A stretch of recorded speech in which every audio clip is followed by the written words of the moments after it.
Hi, I'm Ashley from nerDigital. In this video, we're going to show you how to filter contacts in the inbox section in nerDigital Chatbot Marketing.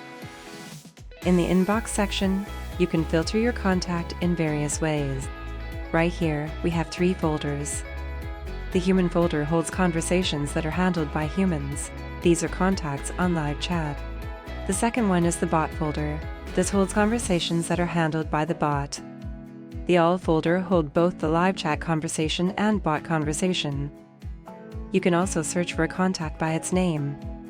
Basically, you need to type in the name of the contact so it will appear. Another way is to filter based on channels. You can filter Messenger contacts, Instagram contacts, WhatsApp contacts, and so on. Besides that, you can also filter contacts based on their assigned state, meaning if they are assigned to an admin or not. There you have it. You just have learned how to filter contacts in the inbox section. See you in the next video. Thank you for watching this video. Don't forget to subscribe and make sure to press the bell icon to get notifications when we upload a new video.